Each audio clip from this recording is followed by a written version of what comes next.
All right, Matt, listen, I really appreciate you spending a couple of minutes with us today. We're like on the track of trying to make digital embellishments more understood. We're trying to educate a lot of brands and the agencies that are out there to grow the pie for everybody who has this kind of equipment.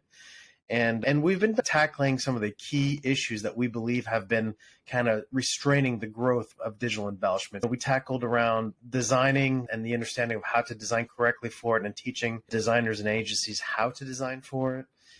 We went through estimating, like what is estimating? How do you estimate for this stuff? How does everybody else find where that fine line is? And today what I really wanted to talk to you about was marketing, because you guys do a great job of marketing who you are and going to market with it. So why don't we start off, Matt, tell us a little bit about yourself and DMS and Gold Leaf and what you guys do. At the core, DMS is a digital printing company. So we've created lots of different technology processes on that front end to feed our digital presses. And that includes web to print, that includes automated letter generation through pipelines into financial institutions, that includes integrating direct mail into our workflow. And so being a digital printer gives us a lot of abilities to leverage or launch into new markets. And one of the ones that we launched in about 4 years ago was small carton. After installing a couple of MGI digital embellishment presses, jet varnish, and eye-full stations, we really found a good niche in the small carton industry and providing short-run, highly embellished, good-looking, high-end packaging to the cannabis and CBD markets. Yeah, that's a little bit of a background and where we're from and what we're doing today. So tell me, Matt, how does that conversation go when you go talk to a new client and you're trying to explain to them what it is that you do? Do you use the word like digital embellishment? Do you use like a DMS or Gold Leaf custom brand? How do you explain to these new brands who might not know what this is, what you're talking about exactly? Yeah, I think one of the most important parts from a marketing standpoint is creating your brand to be in sync with your customer, right? Who you're targeting. So that's one of the big reasons why we created the Gold Leaf brand.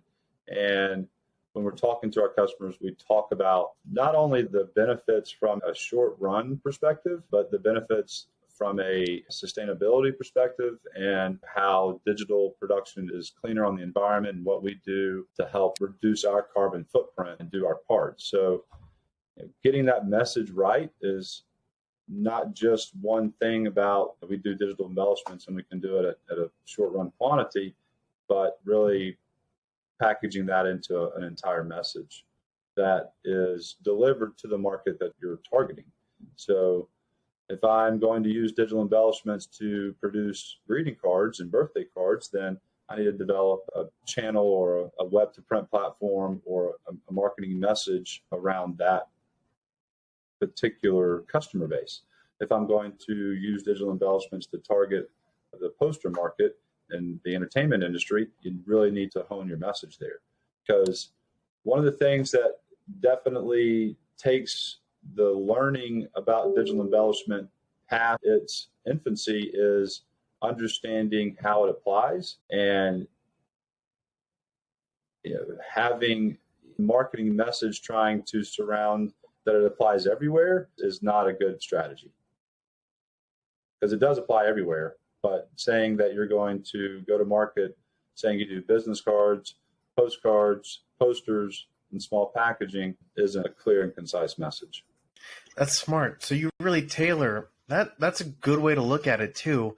You're tailoring the finished product to your market, your target market, in a very specific kind of way. I've been talking to some of the other printers and they say, oh, we're going to call it this. And they come up with their own brand for digital embellishments. And that's something that I used to preach for 10, 15 years. I'd be like, go out there and just make it your own. And now I'm starting to realize that this may have created a lot of problems in the market because everybody's confused as to what digital embellishment is, because there's like 1,000 different names. Every printer is going to market through a different name. So I like you taking a zoom out, not focusing so much on the technology, but focusing mostly on the application and why they should be using you and finding the right arguments, I guess the sales arguments that make sense to those markets. And that's where you really have to, that's where we've won with digital embellishment, and then been able to grow into a different lane, right? The same customers we're doing business with today that see our packaging and see what we're able to do. Now we're looking at the items within their business that are much higher volume. And those items might be flat full stamped or aqueous coated instead of laminated. And so it's really honing your message like that and starting with digital embellishment has really catapulted us into a different direction. How do you get the word out to prospective clients? Do you do a lot of social media, direct mails? What is the best way that you found to to ring the bell and get new clients to come use you guys? So for us, social media isn't really something we can market on because it's restricted. And we rely heavily on guerrilla marketing. We're attending 20, 25 events a year throughout the United States, whether that be industry-specific events that are golf tournaments, industry-specific conferences and conventions, and set up booths, set up our sales reps. I've attended several. David's attended several. Our partners have attended several. So we're highly involved in the guerrilla marketing of it and getting our name out there for people to just recognize so that it starts that conversation. Oh, that's great. So you actually do the events, you get out there, you create booths, you have booth space, you exhibit at these trade shows. And if it's a 10 by 10, you're getting your name and your brand out there and getting recognized. I think that's great. Tell me something. How important is data when it comes to marketing for you guys? For example, let me explain. Not a lot of brands or agencies will share the before and after effects, I would say, of digital embellishment, whether it's a direct mail or it's a new packaging, putting how much should we sell with foil compared to without raised foil. Is that anything that you guys ever track or have been tracking and use in your marketing? Or is that something that the brands aren't sharing with you in terms of how much it's increased their sales? It's not something that we track, but we definitely hear a lot of our customers say how much they believe their packaging sets them apart.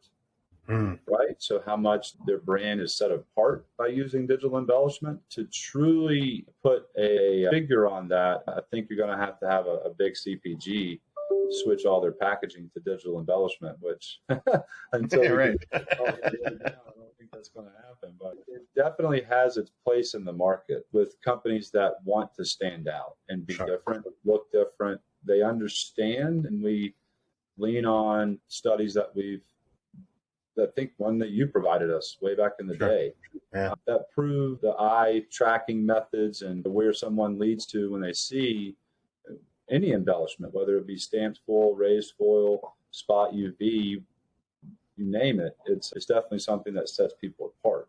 Quantifying it is difficult, but from a aesthetic standpoint and the general feeling that your customers get, they definitely feel their package stands apart when they walk into the area or store where their package is being displayed alongside hundreds of others. So the gut feeling is there. They know somewhere, somehow that it's making a difference. And I think that's important. A big part of it, too, has to come down to education, right? So the more educated the brands and the agencies are, the more demand is going to come through for this kind of stuff. And my question to you is, whose responsibility is it to educate the market? Is it the clients, so the brands and agencies, their responsibility to go out and learn what's new? Is it you guys, like the printers, the PSPs, who are out there pushing the products? Is it the manufacturers who manufacture the equipment that should be going out there and doing this education? Where do you think it lies? Who should be running the show? I think it's the manufacturers do their job as far as educating or training the trainers. So I don't think it really falls on them because they are certainly pushing the envelope just in their regard alone and marketing to us. Agencies can play a bigger part, and maybe it's the OEMs that need to be more involved at agency conferences just so that they can see it and feel it, and they have a whole lot more. Because one of the biggest challenges for a producer like myself is getting to samples for us, getting the time on the machine, getting the team, the group to buy into that project because they know it's not revenue generating and it's not something that they want to do on a whim because they have other pressing projects to get out. The OEMs can certainly set up much easier than us in these areas like an agency or a marketing group conference that I don't think they're doing today. But for us, it's really, it falls on us. And we have to get out there and educate and make sure people know that there is a different way, because we're the ones that are responsible for paying the machine and have the overhead. Yeah. So it's great to have partners in the industry, but where does the responsibility lie on creating a business and business model around the equipment you buy is something that's always on us. And I'd say you guys do a good job from that standpoint too. I think one of the best marketing tools a PSP or a printer can have is like the Lookbook, right? And I have actually your Lookbook right here. It's it's my Hall of Fame shelf here that you did for Gold Leaf. And I actually have the original, the OG DMS one that you did, the first one that you guys ran. And I got to say, the fact, how you're able to make a sheet look like a package on the sheet, on a shelf. You actually have the textures built in, the foil.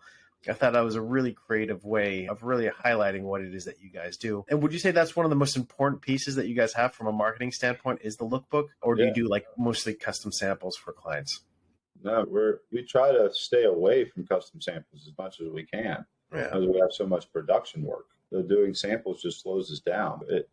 Getting our samples into someone's hands and then getting someone here to see the facility, that sells itself. Sure. And I think one key thread everybody has is they all wish they had more time to play with clients. And that's really I think the best way to put it is to do like that playtime.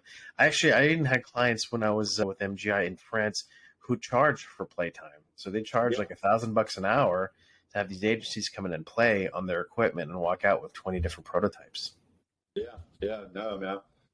That's definitely something that I remember you telling me back when we were looking at the purchase. And we charge for prototyping, and you definitely see design fees and flat sheet fees that spin out of that. But again, it's once you get the machine filled up, you're trying to keep running it, and slowing down for prototyping almost takes a machine in and of itself. You're absolutely right. If your machines are full, then somehow you've already achieved the success that you wanted to achieve, and you don't need to go any further. Matt, thank you so much for your insights today. I really appreciate it. Listen, if somebody wants to work with you, what's the best way to get a hold of you?